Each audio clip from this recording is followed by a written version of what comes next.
the Skjold compound, everybody. And that's Pete Skjold. Hi, everybody. It's Pete Skjold, Skjold Design Guitars. You're here for a brief walkthrough and factory tour. So why don't we come on in and Let's get do it. started.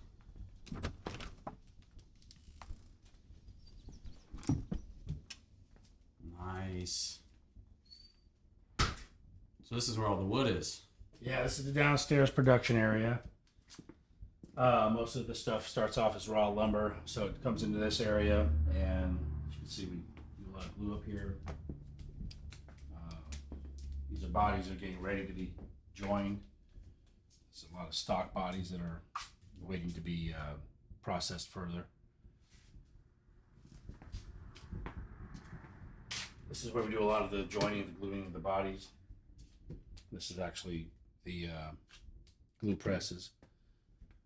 We've got a lot of our Look at all that wood. wood choices for tops and so on and so forth. So those are all the tops there. Okay. Yeah, most of that's all top wood. We've got more over there that's ready. It's been aged properly to go in.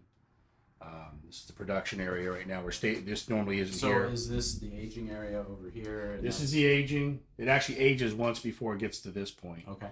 And we'll show you that. It's out in the shed. It starts off as actual billet, then it gets resawn. It's put in on the shelf. Ages approximately 4 to 10 years, depending on the species and what it is. A lot of this I've had in stock for quite a while, so I keep it, in this environment to keep it ready to go. That stuff's been aging even longer. It's all sanded and ready to go. Okay.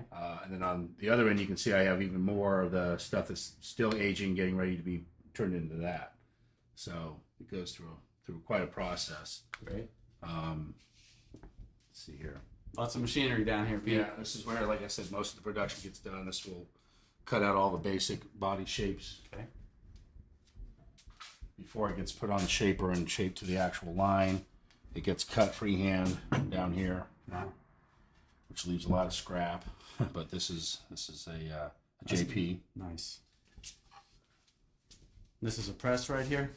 Yeah, this is where the bodies will get pressed. So I'll fill this all up with bodies. The top, the laminate. Oh, you'll do more than one body at a time. I'll do about 17 bodies in this one press. Wow. That press over there will press the fingerboards. How long do they have to stay on the press? Overnight, because they use a marine grade epoxy, which actually creates a very nice glue line, very rigid and non-reactive to humidity. So that's what happens in this press. Awesome. It's also adjustable, so if I want to do less bodies, I can, but it's at full capacity at this point. This is like a candy land in here. This is great. Yeah. This is the inverted pen router where all these pockets will get cut. The router bit actually comes up from the table. So the follower will actually follow along in the pocket, and we'll actually get it to cut the pockets. Nice. That goes and locks down. This is where I do the fret slotting. This is a fret slotting template. As you can see, we've been pretty busy here. This is all stuff that's going in production. Look at all those bodies. It's a Dyson model, Myrtle top. Nice. It's pretty sweet. This is how they start off. When we start selecting the body wood, the laminate, and the top, and so these will all go into the press here shortly. Once I get a few more that I need to do to complete that. Nice. So there's some more billets of material that's waiting to be. Pull some of those out there. Let's see some of that. Let's see what we got that's available.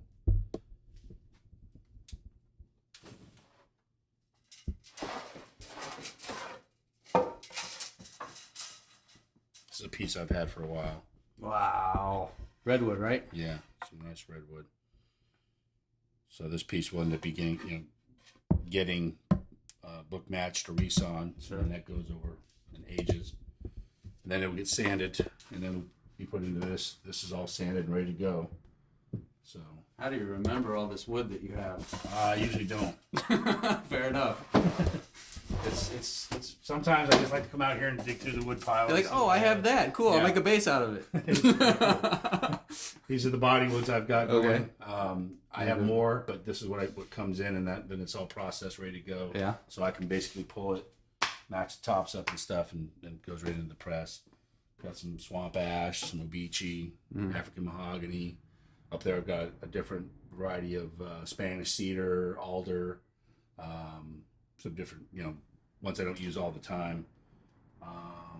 Down below I have some black limba, white limba. Nice.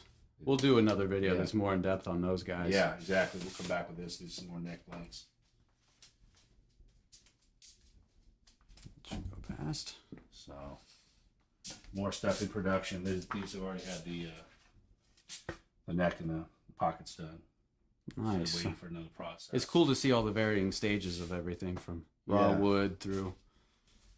So we have quite a few different types of specialty tools that we use just for certain processes.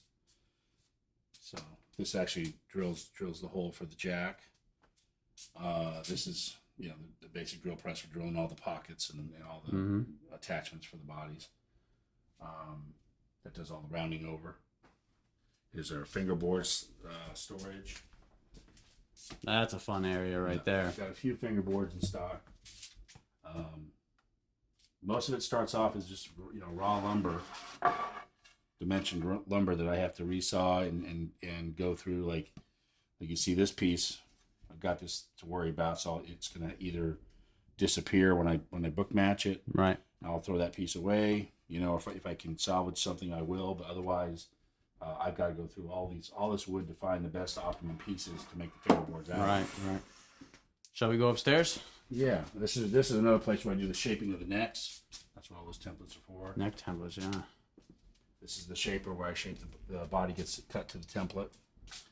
That's a blade right there. Yeah, that's a fun tool. That'll get you. That's the air compressor. I just turned the air compressor on. Going upstairs.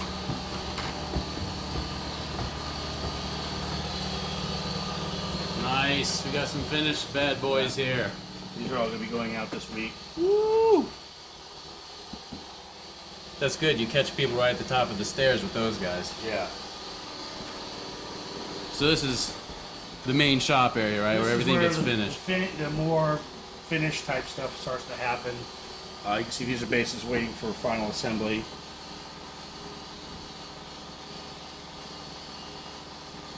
Nice purple. Yeah. Oh, you got some sunlight here. That looks good though. Kind of washing it out.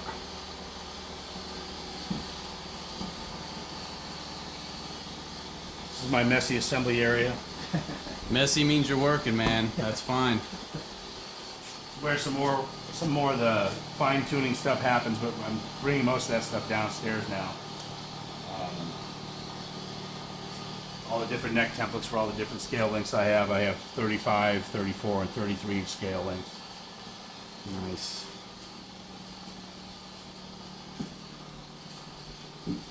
Specially designed cabinet for work in process so things don't get banged up or scratched. Right.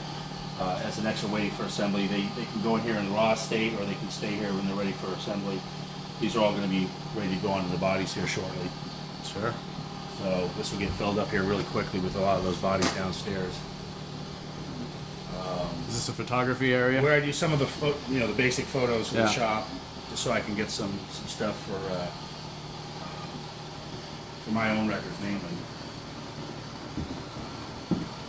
This area actually is a pretty cool area. Power cabinet. They're all cool areas. What are you talking about? This is where I do a lot of the neck work, where all the slotting will get done, and truss rod and graphite rods gets, they get all the machining done in this area. Okay. That's also set up for doing the neck chamfering for the plates, the head and heel plate that goes on the neck. Over here is the actual spray booth.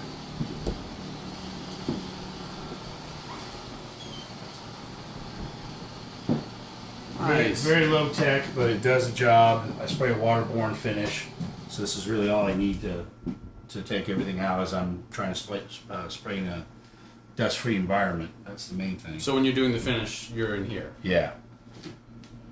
We got a blackie on layer that's in process. So cool to see all these that they're various stages. Nice. So that's the basic shop. Got my fretting table. Everything gets kind of set by hammer, and then I can press it all in as I'm going down. Great. And, The all-important boom box. Yeah. Yeah. This is That's the basically shop. This is where it happens, people. it. Yeah. That's great. And this is the dusty test rig. That one, yeah, which has now been replaced with the Phil Jones rig, but that still is a great rig for cranking it up. You don't want something too nice in here to. No. I imagine it gets pretty dusty in here Yeah. when you guys are really rolling. Yeah. Wow, good stuff. All right, thanks, Pete. Thanks a lot for being here and seeing the video, and check out all the other videos we're going to have here real soon. Thanks a lot. Yep. Bye bye.